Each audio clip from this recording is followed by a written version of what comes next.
I'd find people on both sides. No excuse, zero. Well, let's talk about the conversation this has started, and it's really about language, what we say out loud and the consequences of those. You called your opponent an existential threat on a call a week ago. You said it's time to put Trump in the bullseye. There's some dispute about the context, but I think you appreciate that. I didn't say words crosshairs. I was talking about focus on. Look, the truth of the matter was, what I guess I was talking about at the time was there was very little focus on Trump's agenda. Yeah, the term is bullseye. It was a mistake to use the word. I didn't say crosshairs. I meant bullseye. I meant focus on him. Focus on what he's doing. Focus on his policies. Focus on the number of lies he told. Yeah, that's just you using words, right? Just you using words, using colorful language, right, Joe Biden? You know, sort of like when Trump said bloodbath. It's going to be a bloodbath. He didn't mean it literally, but guess what? Your campaign, MSNBC, CBS, ABC, all the usual players in the game on corporate media all went out saying he was talking about violence. And then you went through the same talking points, just like you did here. January 6th, Charlottesville, all over again. He just said the word bloodbath. You said he meant literal bloodbath. You've had the woman on The View, all of them corporate media people have been coming out saying he meant it literally. Lester Holt is saying, well, what's good for the goose is good for the gander. Let's just play, let's be fair. A ball should be a strike zone, the strike zone. Whoever throws the ball in the strike zone hits a strike. Whoever throws it outside hits a ball. That's it. Let's call it fair. That's all Lester Holt did here. And watch how snippy Biden gets because he's not used to being treated like everybody else gets treated. He's used to the pampered treatment. He hasn't been Trump, who gets a big chunk of his butt bitten off in every interview with corporate media from day one. The debate focus. I mean, there's a whole range of things that, look, I'm not the guy that said, I want to be a dictator on day one. I'm not the guy that refused to accept the outcome of the election. I'm not the guy who said that won't accept the outcome of this election automatically. You can't only love your country when you win. And so the focus was on what he's saying and, I mean, the idea. But have you taken a step back and done a little soul searching on things that you may have said that could incite people who are not balanced? Well, I don't think, look, how do you talk about the threat to democracy, which is real, when a president says things like he says? Do you just not say anything because it may incite somebody?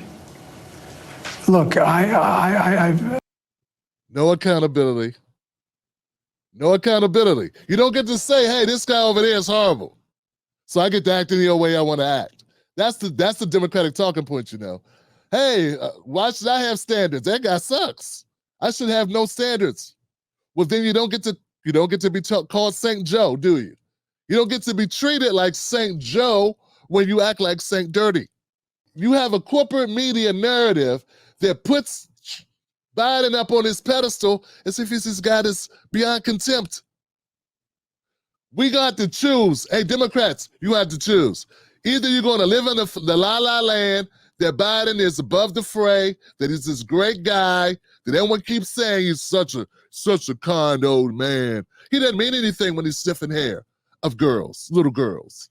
He doesn't mean anything when he held Hillary Clinton. He hugged her for a very uncomfortable 35 seconds.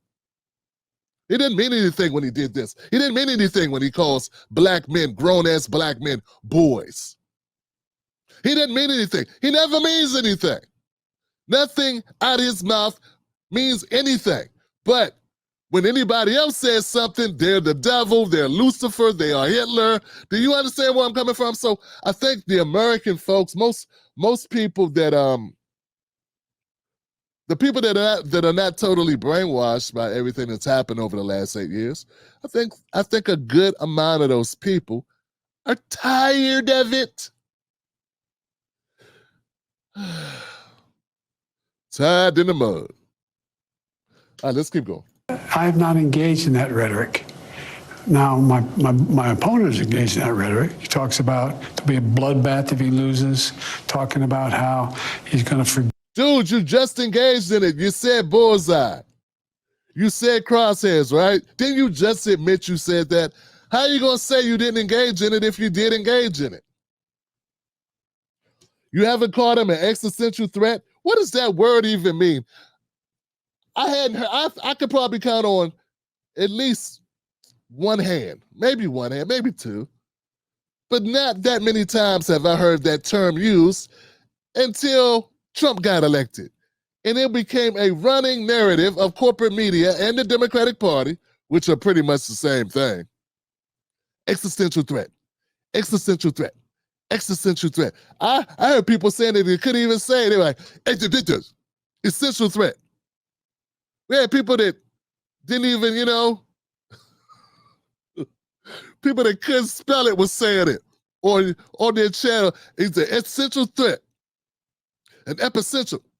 What's an epicentral? He's an epicentral threat. Trump is an epicentral. He's a central threat because that was the narrative.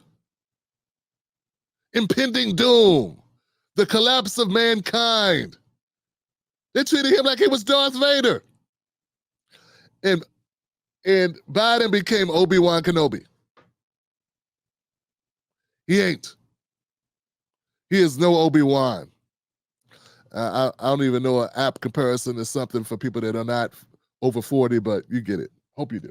Ask one of your old friends who Obi-Wan Kenobi is. Give all the, actually, I guess, suspend the sentences of all those who were arrested and sentenced to go to jail because of what happened in the Capitol.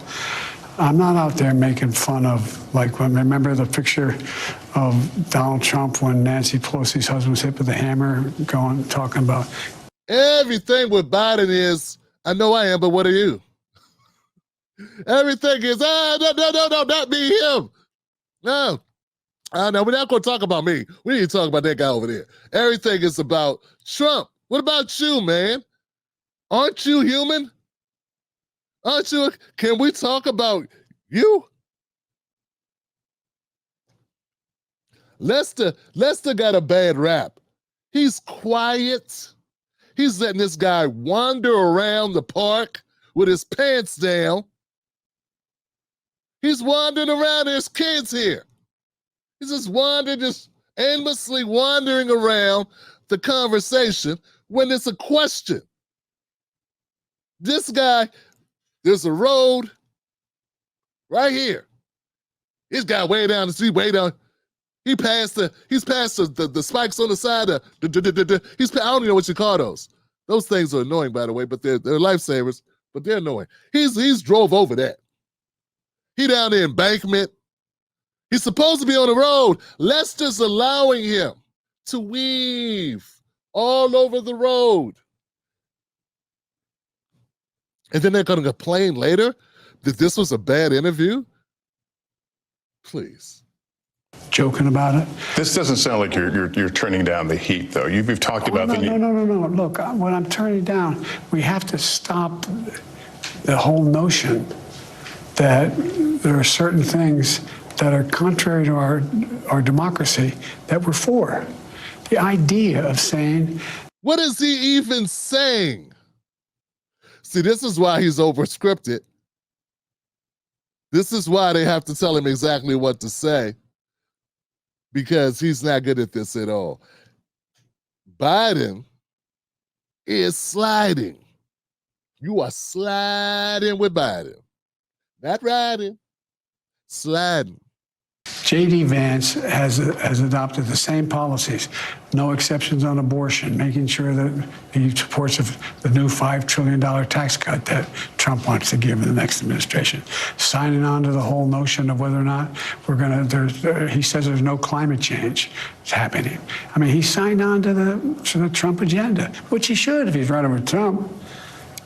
Mr. Trump has said he's giving you a chance to redeem yourself, basically the idea of engaging in another debate. We're going to have another debate. Yeah, you're going to have one in September that's on the books. Would you be open to doing one in the next few weeks? I'm going to debate him when we agree to debate. and I'm going to debate him in September. But if the opportunity came up to do one between now and then, is there a sense of wanting to get back on the horse? I'm on the horse. Where have you been? I've done 22 major events, met thousands of people, overwhelming crowds, a lot happening. I'm on the horse. What I'm doing. You got your butt kicked. You had your back kicked in the last debate. And if you say it was just a fluke, man, I can't believe what happened. You'd be like, hey, let me get back out there then. Let me get out here and show you. I won't have a cold this time. I'll take my prebiotics or antibiotics. I'll have on my big boy pants and underpants and whatever else I need. And I'll do the thing, Johnson. Well, into that, you're like, oh, where you been? You're mean. You're a mean answer question asker. You pony face soldier. Lester Holt was not out of line. He was not out of line. We're almost done. Hang tight, guys. Doing is going out and demonstrating to the American people that I have command of all my faculties, that I don't need notes, I don't need teleprompter. I can go out and answer any question. You what? You don't need what? You don't need, you need teleprompters. You need a ventriloquist.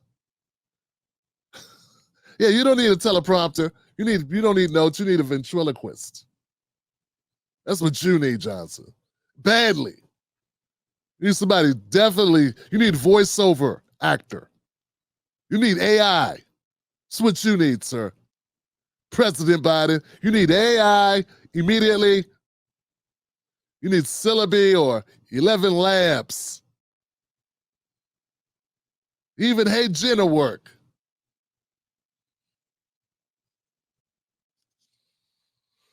Create a new avatar. Create an avatar of yourself and have someone else do the words. Come on, Johnson. This guy just said he didn't need a teleprompter. He's lucky the whole ceiling didn't cave in and fall on him. If there's any, like, if there was, he's lucky. Should not be able to lie like that and have a ceiling above your head. If you're going to lie like that, be outside. Keep your head on the swivel, Lester. The ceiling may cave in on Lying Biden. Lying Biden. If you were to have continue to run and be officially nominated, what happens if you have another episode like we saw during the debate? What happens if another? Yeah, what happens if you have another performance on that part? Yeah, what happens if your brain short circuit again? What happens if the dog can't bark? What happens if the elevator breaks down? What happens if the engine won't turn over? What happens if the sun don't shine? What happens if the clock won't tick? What happens if the ice maker won't make ice? What happens then, Joe? What's the contingency plan?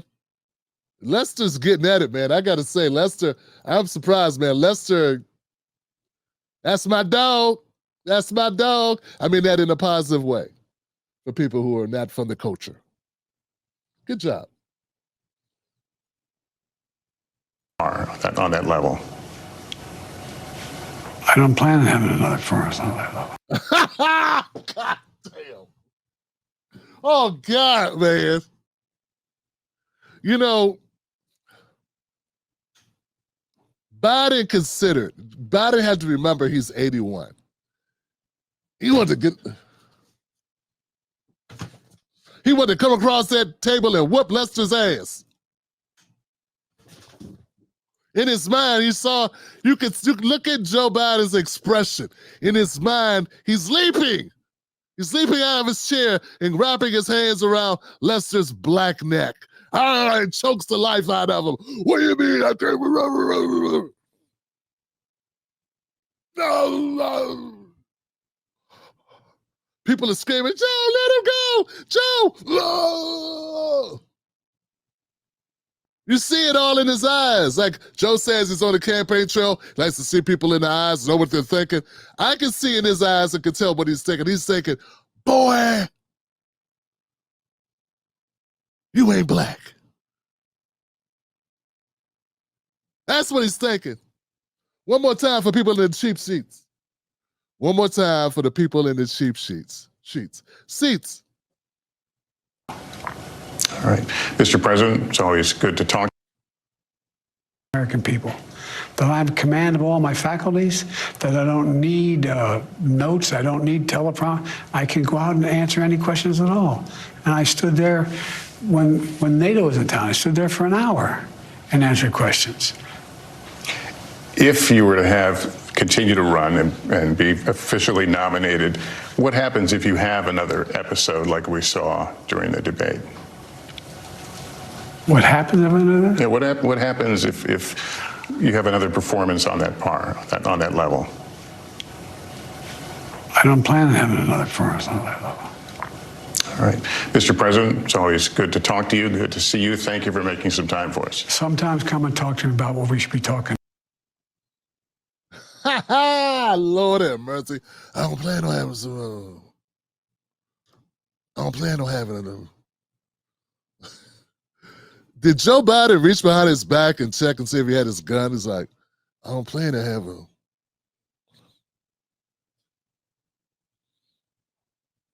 I don't plan to have a problem with levels. We ain't gonna have no problems, baby. I don't know if I was watching a conversation between Lester Holt and Joe Biden. If I was watching the scene from the Ice Cube scene, we got a problem? Is there a problem? Is there a problem?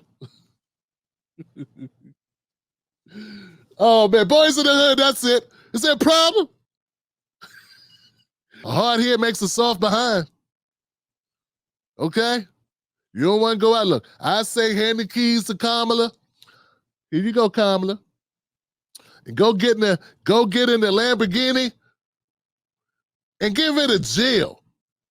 We all know Jill's behind this. Jill's pushing you to do this dumb nonsense. Give it to Jill. Go get you a spry 60-year-old and live your best life. You don't deserve that. But I'm just giving you advice as if I liked you. I don't. But if I liked you, that's what I would say. Go get you a nice, spry 60-year-old. You can't take her with you. You got a goof off, corny, like a disappointment of a son. Just, live your best life. Get in a Corvette, go to Vegas, and just pray that you got better Secret Service security than you gave Trump. You get what I'm saying? That's what you need to do. Because this is a stinker. This is a loser. You are not the guy to go out and drop 80. You got to go drop 80 points right now. You're not going to do that. You're not even, bruh, you're just not going to do it. You're not the guy for that. You're not Mr. October. It ain't going to happen. So it is what it is, guys. Let me know what you think in the comments section.